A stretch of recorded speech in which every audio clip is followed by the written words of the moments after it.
بسم اللہ الرحمن الرحیم۔ پیغمبر علیہ السلام کا معجزہ۔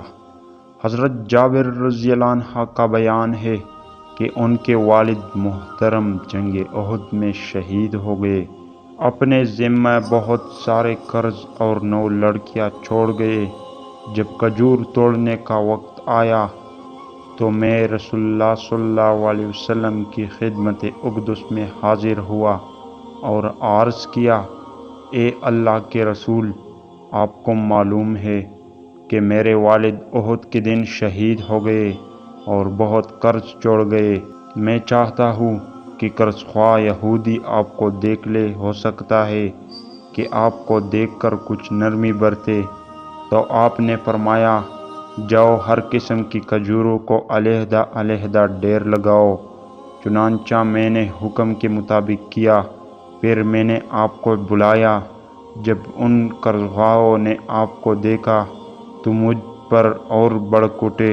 نبی کریم صلی اللہ علیہ وسلم نے ان کے سخت رویے کو دیکھا تو پہلے بڑے ڈھیر کے چاروں طرف چکر لگائے، اس کے بعد اس پر بیٹھ گئے۔ پھر فرمایا، اپنے قرض خواہوں کو بلا لو۔ وہ آتے رہے۔ نبی اکرم صلی اللہ علیہ وسلم ان لوگوں کو باری باری ناپ کر پورا پورا دیتے رہے۔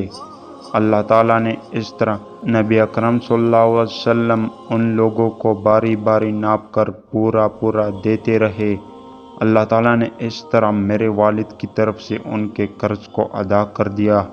میں یہ چاہ رہا تھا کہ اللہ تعالیٰ ان کھجوروں کے ذریعے کسی طرح میرے والد کے قرض کو ادا کر دے، چاہے ایک بھی کھجور نہ بچے جس میں اپنی بہنوں کے پاس لے کر جاؤں، لیکن اللہ تعالیٰ نے تمام کھجوروں کے ڈھیروں کو بچا دیا اور میں اس ڈھیر کو دیکھنے لگا جس پر نبی کریم صلی اللہ علیہ وسلم بیٹھ کر قرض خواہوں میں کھجوریں تقسیم فرما رہے تھے۔ تمام قرض خواہوں کو دینے کے بعد بھی دیکھنے میں وہ ڈھیر اس طرح لگ رہا تھا کہ اس ڈھیر سے ایک کھجور بھی کم نہ ہوئی۔ حوالہ بالارقم، حدیث 5000۔